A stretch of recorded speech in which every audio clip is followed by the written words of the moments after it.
3월 30일 성주간 화요일 본기도. 전능하시고 영원하신 하느님, 저희가 주님 순환의 성사에 끝까지 함께하여 모든 죄를 용서받게 하소서. 성부와 성령과 말씀의 초대. 이사야 예언자는 주님께서는 자신을 모태에서부터 당신 종으로 빚어 만드셨다고 한다. 예수님께서는 유다의 배반을 예고하시고 베드로가 닭이 울기 전에 3번이나 당신을 모른다고 할 것이라고 하신다. 제1독서. 나의 구원이 땅끝까지 다다르도록 나는 너를 민족들의 빛으로 세운다. 주님의 종의 둘째 노래. 이사야서의 말씀입니다. 섬들아, 내 말을 들어라. 먼 곳에 사는 민족들아, 귀를 기울여라. 주님께서 나를 모태에서부터 부르시고 어머니 뱃속에서부터 내 이름을 지어주셨다. 그분께서 내 입을 날카로운 칼처럼 만드시고 당신의 손 그늘에 나를 숨겨주셨다. 나를 날카로운 화살처럼 만드시어 당신의 화살통 속에 감추셨다. 그분께서 나에게 말씀하셨다. 너는 나의 종이다. 이스라엘아, 너에게서 내 영광이 드러나리라. 그러나 나는 말하였다. 나는 쓸데없이 고생만 하였다. 허무하고 허망한 것에 내 힘을 다 써버렸다.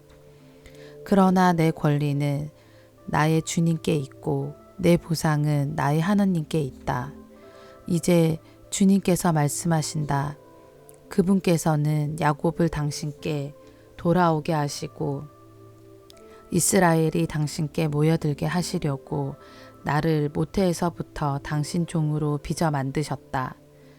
나는 주님의 눈에 소중하게 여겨졌고 나의 하느님께서 나의 힘이 되어주셨다. 그분께서 말씀하신다. 네가 나의 종이 되어 야곱의 지파들을 다시 일으키고 이스라엘의 생존자들을 돌아오게 하는 것만으로는 충분하지 않다. 나의 구원이 땅끝까지 다다르도록 나는 너를 민족들의 빛으로 세운다.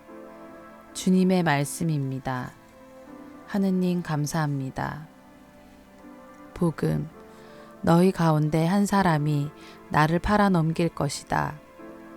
너는 닭이 울기 전에 3번이나 나를 모른다고 할 것이다. 요한이 전한 거룩한 복음입니다.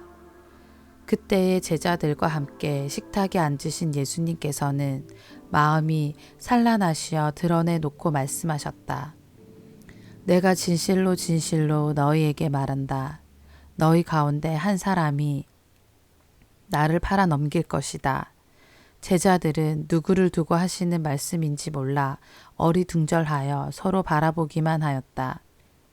제자 가운데 한 사람이 예수님 품에 기대어 앉아 있었는데 그는 예수님께서 사랑하시는 제자였다. 그래서 시몬 베드로가 그에게 고개짓을 하여 예수님께서 말씀하시는 사람이 누구인지 여쭈어 보게 하였다. 그 제자가 예수님께 더 다가가 주님, 그게 누구입니까? 하고 물었다. 예수님께서는 내가 빵을 적셔서 주는 자가 바로 그 사람이다 하고 대답하셨다. 그리고 빵을 적신 다음 그것을 들어 시몬 이스카리옷의 아들 유다에게 주셨다. 유다가 그 빵을 받자 사탄이 그에게 들어갔다. 그때 예수님께서 유다에게 말씀하셨다. 네가 하려는 일을 어서 하여라. 식탁에 함께 앉은 이들은 예수님께서 그에게 왜 그런 말씀을 하셨는지 아무도 몰랐다. 어떤 이들은 유다가 돈주머니를 가지고 있었으므로 예수님께서 그에게 축제에 필요한 것을 사라고 하셨거나 또는 가난한 이들에게 무엇을 주라고 말씀하신 것이려니 생각하였다. 유다는 빵을 받고 바로 밖으로 나갔다. 때는 밤이었다. 유다가 나간 뒤에 예수님께서 말씀하셨다. 이제 사람의 아들이 영광스럽게 되었고 또 사람의 아들을 통하여 하느님께서도 영광스럽게 되셨다. 하느님께서 사람의 아들을 통하여 영광스럽게 되셨으면 하느님께서도 몸소 사람의 아들을 영광스럽게 하실 것이다. 이제 곧 그를 영광스럽게 하실 것이다. 얘들아, 내가 너희와 함께 있는 것도 잠시뿐이다. 너희는 나를 찾을 터인데 내가 유다인들에게 말한 것처럼 이제 너희에게도 말한다. 내가 가는 곳에 너희는 올 수 없다. 시몬 베드로가 예수님께 주님 어디로 가십니까? 하고 물었다. 예수님께서는 그에게 내가 가는 곳에 내가 지금은 따라올 수 없다. 그러나 나중에는 따라오게 될 것이다. 하고 대답하셨다. 베드로가 다시 주님, 어찌하여 지금은 주님을 따라갈 수 없습니까? 주님을 위해서라면 저는 목숨까지 내놓겠습니다. 하자 예수님께서 대답하셨다.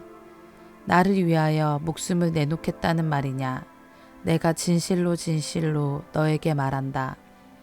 닭이 울기 전에 너는 3번이나 나를 모른다고 할 것이다. 주님의 말씀입니다. 그리스도님 찬미합니다. 오늘의 묵상. 인생에서 아픈 상처로 남아있는 기억 가운데 한 부분은 누군가에게 배신당한 기억일 것입니다. 자신의 성공과 이익을 위하여 나의 사랑을 이용한 연인, 함께 같은 곳을 바라보며 걸어갔지만 위기의 순간에 등을 돌리고 떠나버린 동료, 온갖 좋은 말로 나에게 다가와서 믿고 의지하였는데 다른 사람에게는 나에 대하여 거짓을 말하는 이중적 태도를 가진 친구. 우리 삶에서 배신과 배반의 경험은 큰 상처로 남아 다시 누군가를 사랑하기가 두려워지기도 합니다. 믿음을 저버리는 배신은 더 이상 사랑하지 않아서 돌아서는 것이 아니라 그보다는 더 큰 사랑을 찾아 떠나가는 것이 아닐까 생각해 봅니다. 어쩌면 지금의 사랑에 실망하고 좌절하였기에 아니면 자신의 사랑이 그보다 더 크기에 다른 사랑으로 이동하는 것이 배신일 것입니다. 여기 예수님께서 사랑하신 제자들이 있습니다. 예수님께서 믿으셨고 사랑하셨고 동행하신 제자들입니다. 물론 제자들도 예수님을 사랑하였습니다. 모든 것을 버리고 예수님을 따랐고 놀라운 일들과 기적을 목격하면서 그 사랑과 기대를 키웠습니다.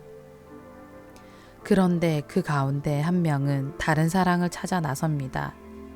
예수님에 대한 사랑보다 주머니에 들어오는 돈과 입으로 들어오는 넉넉한 빵을 더 사랑하였습니다. 그래서 예수님을 향한 사랑이 돈과 빵에 대한 사랑으로 변해갑니다. 베드로는 아직까지 예수님을 사랑합니다. 그러나 예수님께서는 당신에 대한 그 사랑이 베드로 자신의 목숨에 대한 사랑으로 이동할 것이라고 예고하십니다. 그럼에도 예수님의 사랑은 이동하지 않습니다. 예수님께서는 언제나 제자들을 바라보고 계십니다.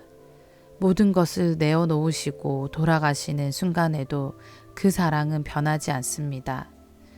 우리는 예수님을 나의 주님, 나의 구원자라고 고백하면서도 배반을 준비하고 있는지도 모릅니다. 위기가 닥쳐오면 더 사랑할 것을 찾아 주님의 사랑에서 돌아서려고 준비하고 있는지도 모릅니다.